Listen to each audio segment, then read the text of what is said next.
अस्सलामुअलैकुम वरहमतुल्लाहि वबरकातुहू। तिलावत कुरान करीम पहला पारा आवाज़ कारी अब्दुल्ला शैबान। तो आइए तलावत समात फरमाएँ। अऊज़ु बिल्लाहि मिनश्शैतानिर्रजीम। बिस्मिल्लाहिर्रहमानिर्रहीम।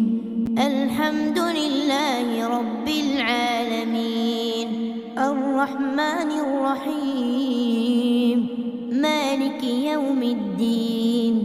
इय्याक नअबुदु व इय्याक नस्तईन اهدنا الصراط المستقيم صراط الذين أنعمت عليهم غير المغضوب عليهم ولا الضالين.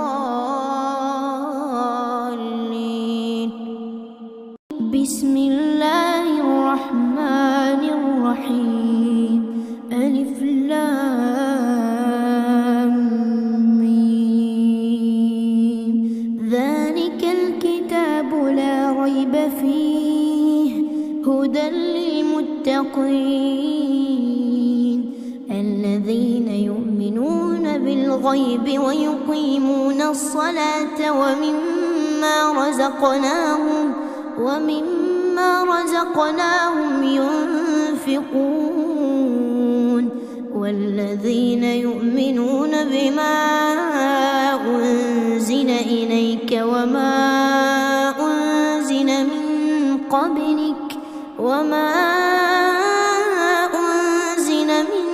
قبلك وبالآخرة هم يوقنون أولئك على هدى من ربهم وأولئك هم المفلحون. إن الذين كفروا سواء عليهم أأنذرتهم أم لم تنذرهم لا يؤمنون. ختم الله على قلوبهم وعلى سمعهم وعلى أبصارهم غشاوة ولهم عذاب عظيم. ومن الناس من يقول آمنا بالله وباليوم الآخر وما هم بمؤمنين يخادعون الله والذين آمنوا وما يخدعون إلا أنفسهم وما يشعرون. في قلوبهم مرض فزادهم الله مرضا ولهم عذاب أليم بما كانوا يكذبون. وإذا قيل لهم لا تفسدوا في الأرض قالوا إنما نحن مصلحون ألا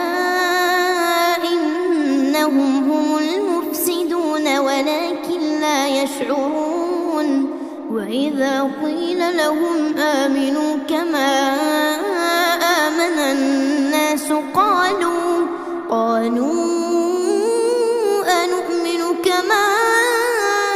آمن السفهاء ألا إنهم هم السفهاء ولكن لا يعلمون. وإذا لقوا الذين آمنوا قالوا آمنا وإذا خلوا إلى شياطينهم قالوا إنا معكم إنما نحن مستهزئون. الله يستهزئ بهم ويمدهم في طغيانهم يعمهون. أولئك الذين اشتروا الضلالة بالهدى فما ربحت تجارتهم وما كانوا مهتدين. مثلهم كمثل الذي استوقد نارا فلما أضاءت ما حوله ذهب الله بنورهم وتركهم وتركهم في ظلمات لا يبصرون صم بكم عمي فهم لا يرجعون أو كصيب من السماء فيه ظلمات ورعد وبرق يجعلون أصابعهم في آذانهم من الصواعق حذر الموت والله محيط بالكافرين يكاد البرق يخطف أبصارهم كلما أضاء لهم مشوا فيه وإذا أظلم عليهم قاموا ولو شاء الله لذهب بسمعهم وأبصارهم إن الله على كل شيء قدير يا أيها الناس اعبدوا ربكم الذي خلقكم والذين من قبلكم لعلكم تتقون الذي جعل لكم الأرض فراشا والسماء بناء وأنزل من السماء ماء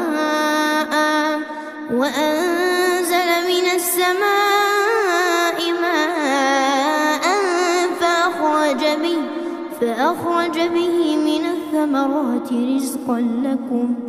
فلا تجعلوا لله أندادا وأنتم تعلمون وإن كنتم في ريب مما نزلنا على عبدنا فأتوا بسورة من مثله وادعوا شهداءكم من دون الله إن كنتم صادقين فإن لم تفعلوا ولن تفعلوا فاتقوا النار التي وقودها الناس والحجارة أعدت للكافرين وبشر الذين آمنوا وعملوا الصالحات أن لهم جنات تجري من تحتها الأنهار كلما رزقوا منها من ثمرة رزقا قالوا هذا الذي رزقنا من قبل وأتوا به متشابها ولهم فيها أزواج مطهرة وهم فيها خالدون إن الله لا يستحيي أن يضرب مثلا ما بعوضة فما فوقها فأما الذين آمنوا فيعلمون أنه الحق من ربهم وأما الذين كفروا فيقولون ماذا أراد الله بهذا مثلا يضل به كثيرا ويهدي به كثيرا وما يضل به إلا الفاسقين الذين ينقضون عهد الله من بعد ميثاقه ويقطعون ما أمر الله به أن يوصل ويفسدون في الأرض أولئك هم الخاسرون كيف تكفرون بالله وكنتم أمواتا فأحياكم ثم يميتكم ثم يحييكم ثم إليه ترجعون هو الذي خلق لكم ما في الأرض جميعا ثم استوى إلى السماء فسواهن 7 سماوات وهو بكل شيء عليم. وإذ قال ربك للملائكة إني جاعل في الأرض خليفة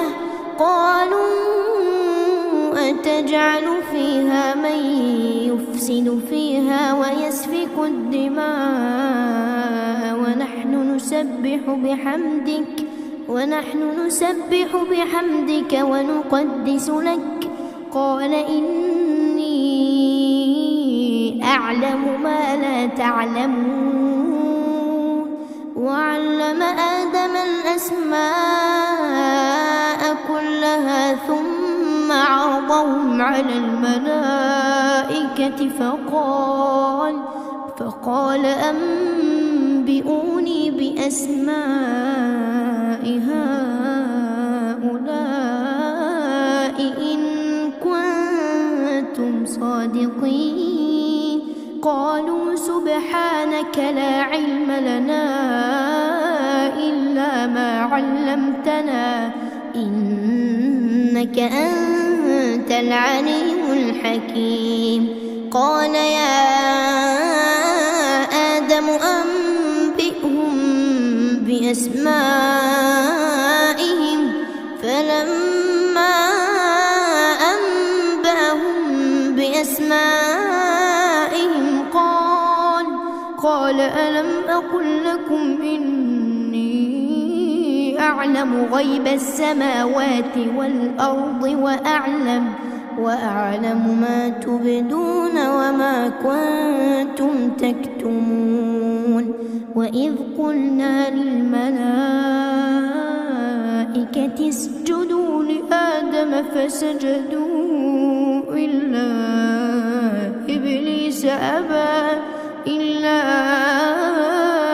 إبليس أبى واستكبر وكان من الكافرين.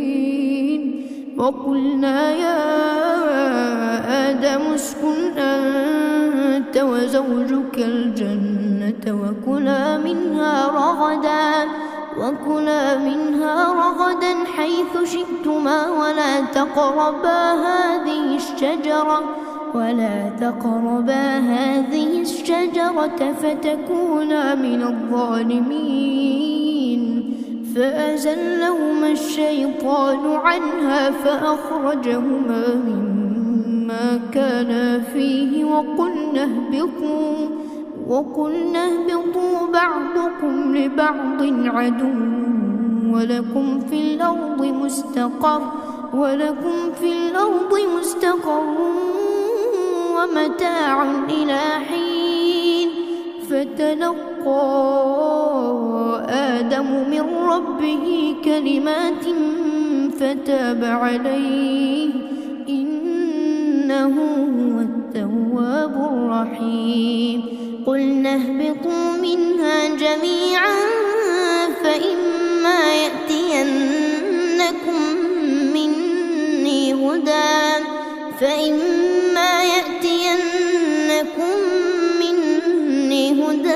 فمن تبع هداي فلا خوف عليهم ولا هم يحزنون. والذين كفروا وكذبوا بآياتنا أولئك أصحاب النار هم فيها خالدون. يا بني إسرائيل اذكروا نعمتي التي أنعمت عليكم وأوفوا بعهدي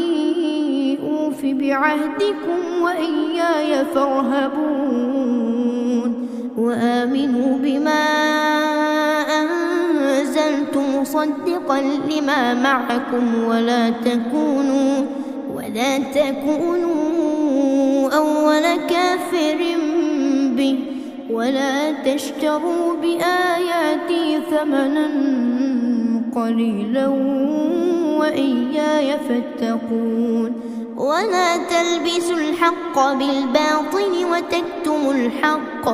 وتكتموا الحق وأنتم تعلمون وأقيموا الصلاة وآتوا الزكاة واركعوا مع الراكعين أتأمرون الناس بالبر وتنسون أنفسكم وأنتم تتلون الكتاب أفلا تعقلون واستعينوا بالصبر والصلاة وإنها لكبيرة إلا على الخاشعين الذين يظنون أنهم ملاقو ربهم وأنهم إليه راجعون يا بني إسرائيل اذكروا نعمتي التي أنعمت عليكم وأني فضلتكم على العالمين واتقوا يوما لا تجزي نفس عن نفس شيئا ولا يقبل منها شفاعة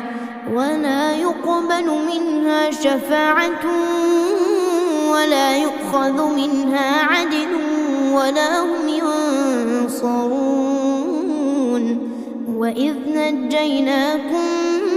من آل فرعون يسومونكم سوء العذاب किसी ने कहा कि यहाँ पे कोई गाजी बंदा था उसके नाम पे ये गाजी सिटी है और किसी ने कोई और يذبحون أبناءكم ويستحيون نساءكم وفي ذلكم بلاء من ربكم عظيم وإذ فرقنا بكم البحر فأنجيناكم وأغرقنا آل فرعون وأنتم تنظرون وإذ واعدنا موسى 40 ليلة ثم اتخذتم العجل من بعده وأنتم ظالمون ثم عفونا عنكم من بعد ذلك لعلكم تشكرون وإذ آتينا موسى الكتاب والفرقان لعلكم تهتدون وإذ قال موسى لقومه يا قوم إنكم ظلمتم أنفسكم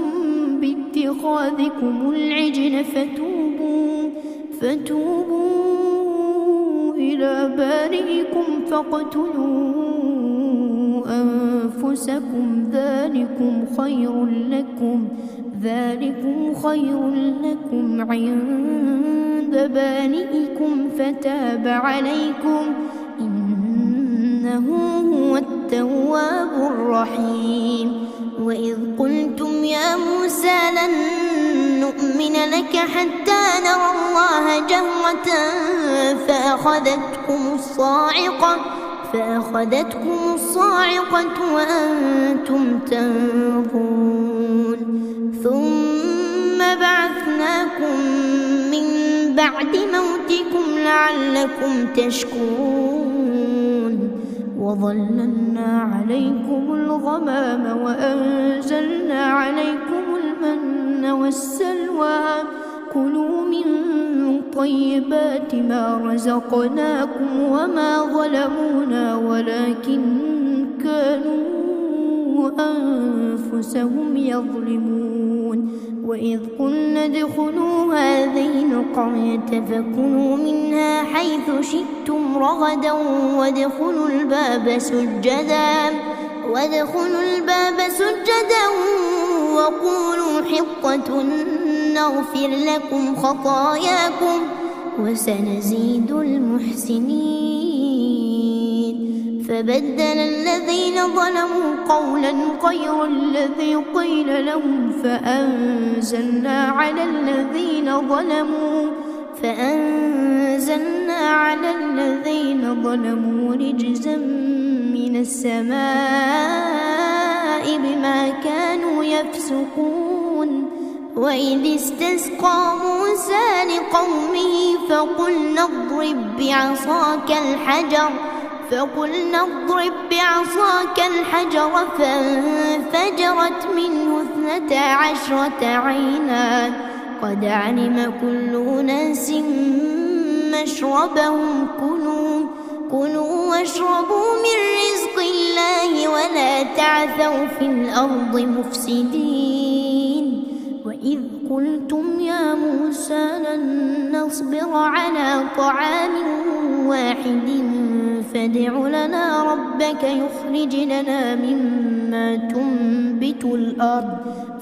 لنا ربك يخرج لنا مما تنبت الأرض من بقلها وقثائها وفومها وعدسها وبصلها قال أتستبدلون الذي هو أدنى بالذي هو خير اهبطوا مصرا فإن لكم ما سألتم وضربت عليهم الذلة والمسكنة وباءوا بغضب من الله ذلك بأنهم كانوا يكفرون بآيات الله ويقتلون النبيين بغير الحق ذلك بما عصوا وكانوا يعتدون إن الذين آمنوا والذين هادوا والنصارى والصابئين من آمن بالله واليوم الآخر وعمل صالحا فلهم أجرهم عند ربهم ولا خوف عليهم ولا هم يحزنون وإذ أخذنا ميثاقكم ورفعنا فوقكم الطور خذوا ما آتيناكم بقوة واذكروا ما فيه لعلكم تتقون ثم توليتم من بعد ذلك فلولا فضل الله عليكم ورحمته لكنتم من الخاسرين ولقد علمتم الذين اعتدوا منكم في السبت فقلنا لهم كونوا قردة خاسئين فجعلناها نكالا لما بين يديها وما خلفها وموعظة للمتقين وإذ قال موسى لقومه إن الله يأمركم أن تذبحوا بقرة قالوا أتتخذنا هزوا قال أعوذ بالله أن أكون من الجاهلين قالوا ادع لنا ربك يبين لنا ما هي قال إنه يقول إنها بقرة لا فارض ولا بكر عوان بين ذلك فافعلوا ما تؤمرون قالوا ادع لنا ربك يبين لنا ما لونها قال إنه يقول إنها بقرة صفراء فاقع لونها تسر الناظرين قالوا ادع لنا ربك يبين لنا ما هي إن البقرة شابه علينا وإنا إن شاء الله لمهتدون قال إنه يقول إنها بقرة لا ذلول تثير الأرض ولا تسقي الحرث مسلمة لا شية فيها قالوا الآن جئت بالحق فذبحوها وما كادوا يفعلون وإذ قتلتم نفسا فادارأتم فيها والله مخرج ما كنتم تكتمون فقلنا اضربوه ببعضها كذلك يحيي الله الموتى ويريكم آياته لعلكم تعقلون ثم قست قلوبكم من بعد ذلك فهي كالحجارة أو أشد قسوة وإن من الحجارة لما يتفجر منه الأنهار وإن منها لما يشقق فيخرج منه الماء وإن منها لما يهبط من خشية الله وما الله بغافل عما تعملون أفتطمعون أن يؤمنوا لكم وقد كان فريق منهم يسمعون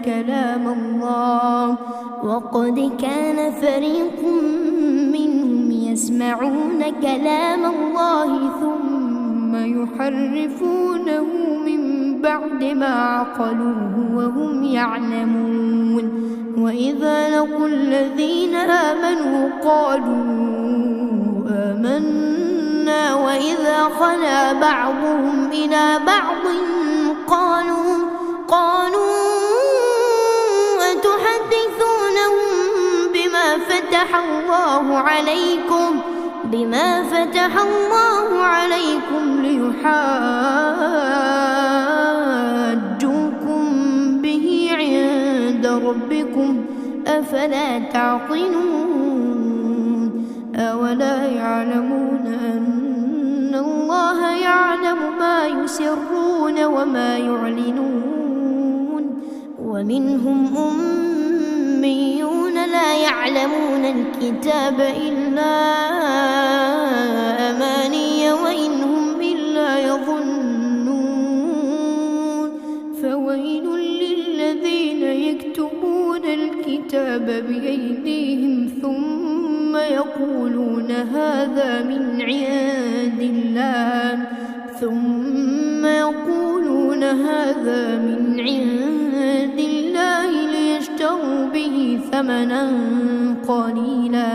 ليشتروا به ثمنا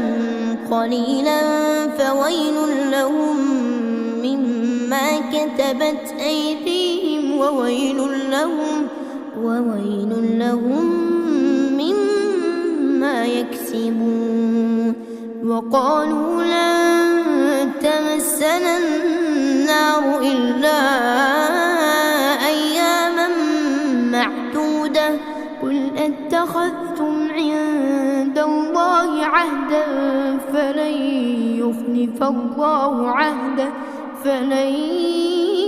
يخلف الله عهده أم تقولون على الله ما لا تعلمون بلى من كسب سيئة وأحاطت به خطيئته فأولئك أصحاب النار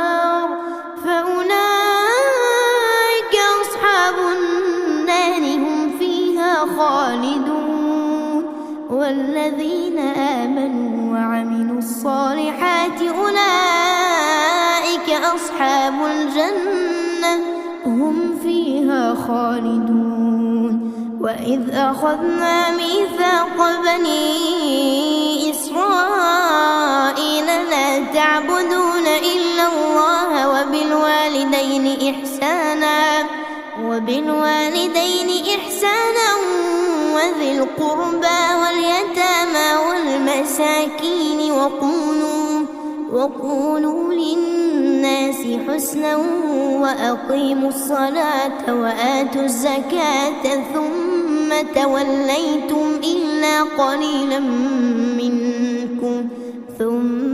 توليتم إلا قليلا منكم وأنتم معرضون وإذ أخذنا ميثاقكم لا تسفكون دماءكم ولا تخرجون أنفسكم من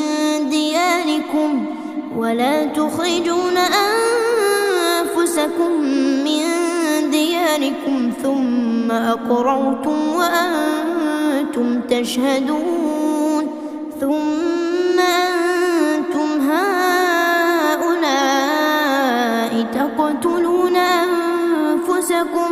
تقتلون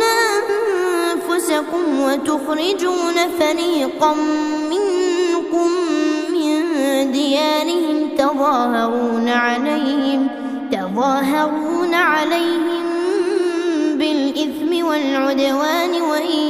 يأتوكم أسارى تفادوهم وهو محرم عليكم إخراجهم أفتؤمنون ببعض الكتاب وتكفرون ببعض فما جزاء من يفعل ذلك منكم إلا خزي في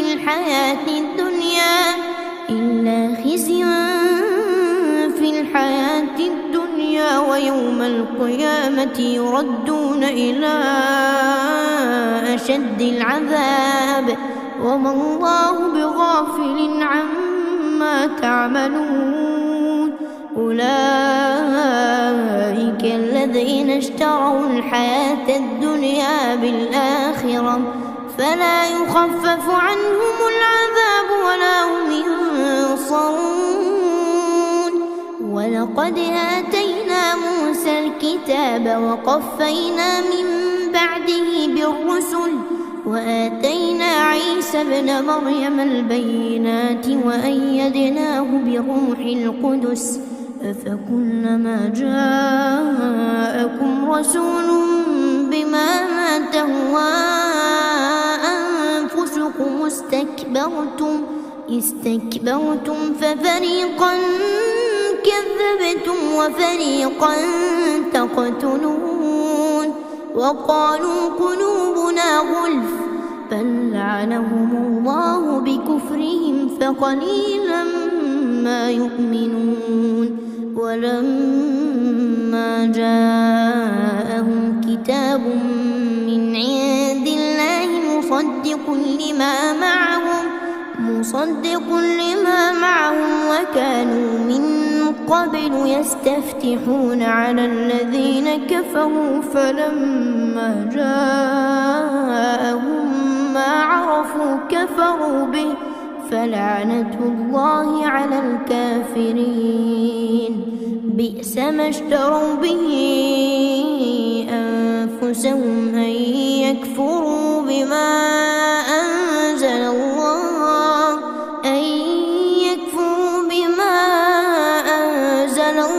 بغيا أن ينزل الله من فضله على من يشاء من عباده فباءوا بغضب على غضب وللكافرين عذاب مهين وإذا قيل لهم آمنوا بما أنزل الله قالوا نؤمن بما أنزل علينا ويكفرون بما وراءه وهو الحق مصدقا لما معهم قل فلم تقتلون أنبياء الله من قبل إن كنتم مؤمنين ولقد جاءكم موسى بالبينات ثم اتخذتم العجل من بعده وأنتم ظالمون وإذ أخذنا ميثاقكم ورفعنا فوقكم الطور خذوا ما آتيناكم بقوة واسمعوا قالوا سمعنا وعصينا وأشربوا في قلوبهم العجل بكفرهم قل بئس ما يأمركم به إيمانكم إن كنتم مؤمنين قل إن كانت لكم الدار الآخرة عند الله خالصة من دون الناس فتمنوا الموت إن كنتم صادقين ولن يتمنوا أبدا بما قدمت أيديهم والله عليم بالظالمين ولتجدنهم أحرص الناس على حياة ومن الذين أشركوا يود أحدهم لو يعمر 1000 سنة وما هو بمزحزحه من العذاب أن يعمر والله بصير بما يعملون قل من كان عدوا لجبريل فإنه نزله على قلبك بإذن الله مصدقا لما بين يديه وهدى وبشرى للمؤمنين من كان عدوا لله وملائكته ورسله وجبريل وميكال فإن الله عدو للكافرين ولقد أنزلنا إليك آيات بينات وما يكفر بها إلا الفاسقون أوكلما عاهدوا عهدا نبذه فريق منهم بل أكثرهم لا يؤمنون ولما جاءهم رسول من عند الله مصدق لما معهم نبذ فريق من الذين أوتوا الكتاب كتاب الله وراء ظهورهم كأنهم لا يعلمون واتبعوا ما تتلو الشياطين على ملك سليمان وما كفر سليمان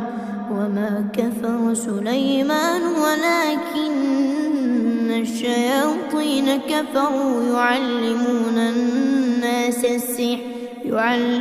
الناس السحر وما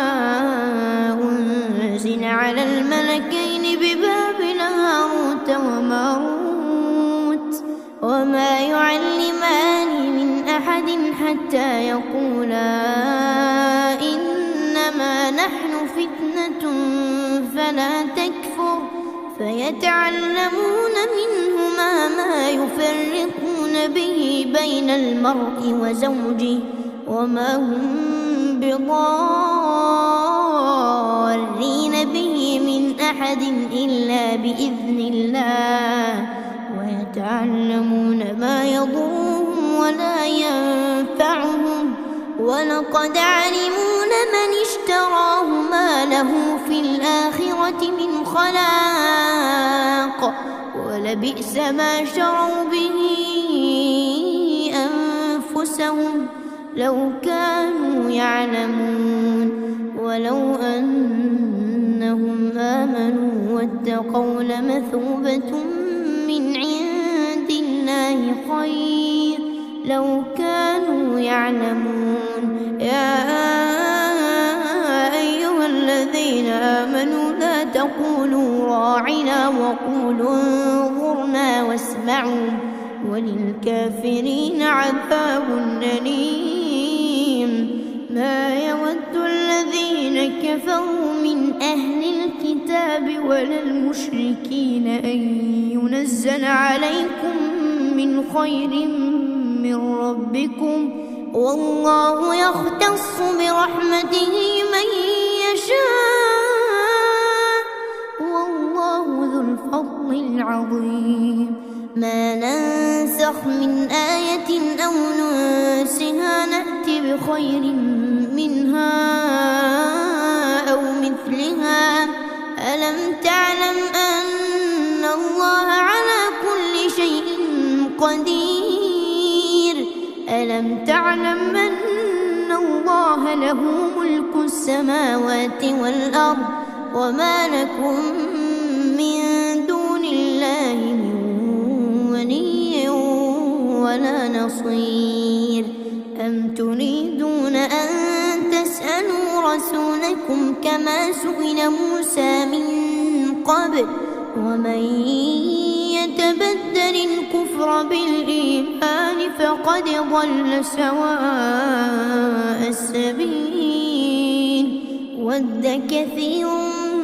من أهل الكتاب لو يردونكم من بعد إيمانكم كفارا حسدا من عند أنفسهم من بعد ما تبين لهم الحق فاعفوا واصفحوا حتى يأتي الله بأمره إن الله على كل شيء قدير وأقيموا الصلاة وآتوا الزكاة وما تقدموا لأنفسكم من خير تجدوه عند الله إن الله بما تعملون بصير وقالوا لن يدخل الجنة إلا من كان هودا أو نصارى تلك أمانيهم قل هاتوا برهانكم إن كنتم صادقين بلى من أسلم وجهه لله وهو محسن فله أجره عند ربه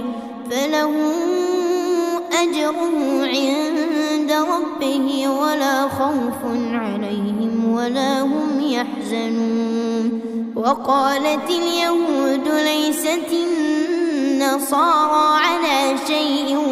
وقالت النصارى ليست اليهود على شيء وقالت النصارى ليست اليهود على شيء وهم يتلون الكتاب كذلك قال الذين لا يعلمون مثل قولهم فالله يحكم بينهم يوم القيامة فيما كانوا فيه يختلفون ومن أظلم ممن منع مساجد الله أن يذكر فيها اسمه وسعى في خرابها أولئك ما كان لهم أن يدخلوها إلا خائفين لهم في الدنيا خزي ولهم في الآخرة عذاب عظيم ولله المشرق والمغرب فأينما تولوا فثم وجه الله إن الله واسع عليم وقالوا اتخذ الله ولدا سبحانه بل له ما في السماوات والأرض كل له قانتون بديع السماوات والأرض وإذا قضى أمرا فإنما يقول له كن فيكون وقال الذين لا يعلمون لولا يكلمنا الله أو تأتينا آية كذلك قال الذين من قبلهم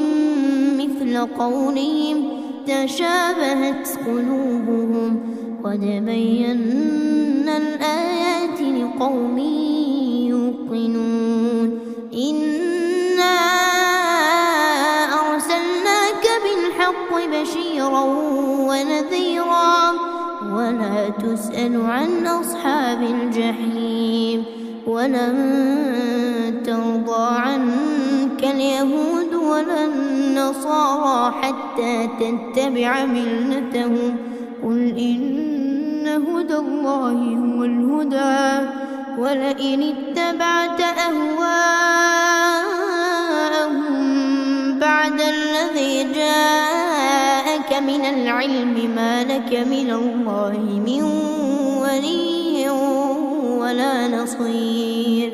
الذين آتيناهم الكتاب يتلونه حق تلاوته أولئك يؤمنون به ومن يكفر به فأولئك هم الخاسرون يا بني إسرائيل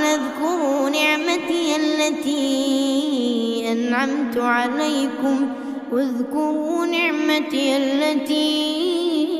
أنعمت عليكم وأني فضلتكم على العالمين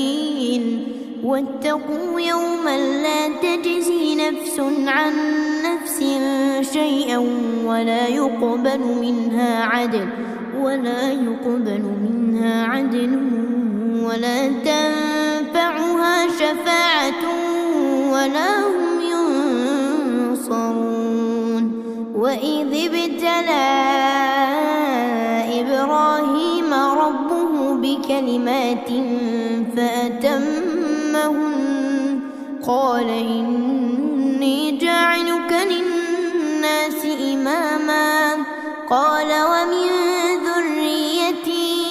قال لا ينال عهد الظالمين وإذ جعلنا البيت مثابة للناس وأمنا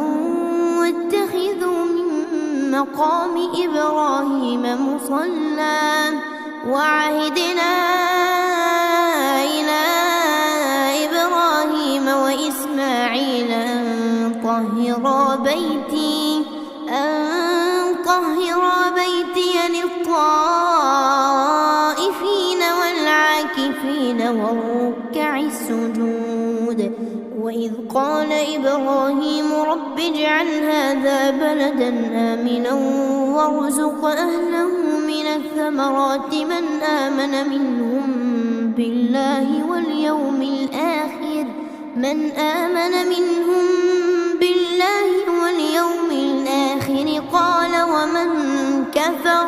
قال ومن كفر فأمتعه قليلا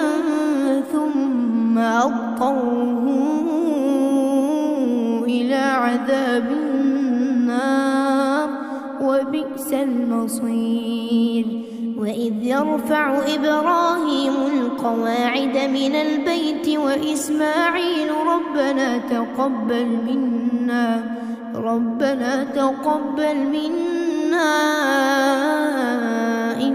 إنك أنت السميع العليم ربنا واجعلنا مسلمين لك ومن ذريتنا أمة مسلمة لك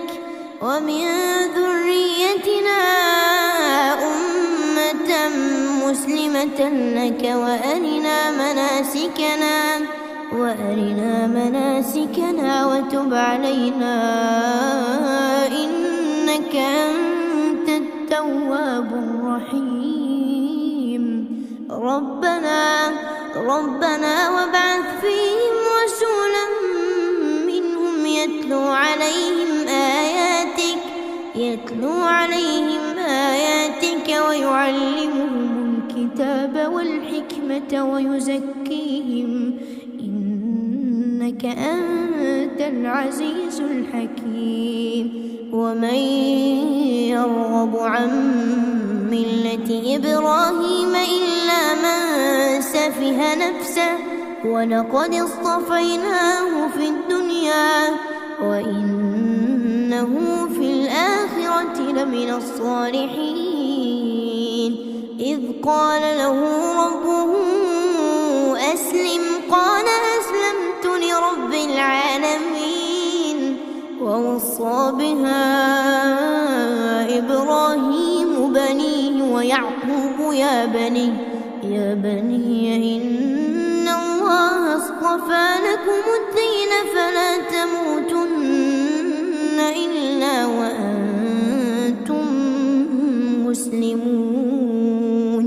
أم كنتم شهداء إذ حضر يعقوب الموت إذ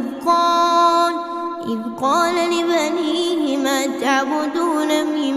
بعدي قالوا نعبد إلهك وإله آبائك إبراهيم وإسماعيل وإسحاق إلها واحدا ونحن له مسلمون تلك أمة قد خلت لها ما كسبت ولكم ما كسبتم ولا تسألون عما كانوا يعملون وقالوا كونوا هودا أو نصارى تهتدوا قل بل ملة إبراهيم حنيفا وما كان من المشركين قولوا آمنا بالله وما أنزل إلينا وما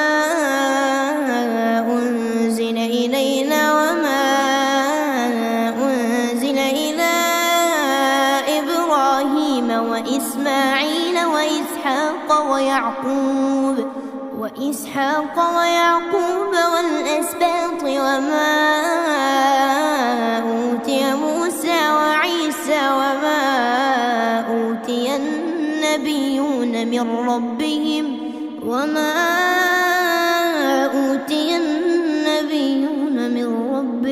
لا نفرق بين أحد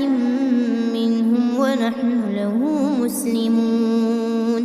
فإن آمنوا بمثل ما آمنتم به فقد اهتدوا وإن تولوا فإنما هم في شقاق فسيكفيكهم الله وهو السميع العليم صبغة الله ومن أحسن من الله صبغة ونحن له عابدون قل أتحاجوننا في الله وهو ربنا وربكم ولنا أعمالنا ولكم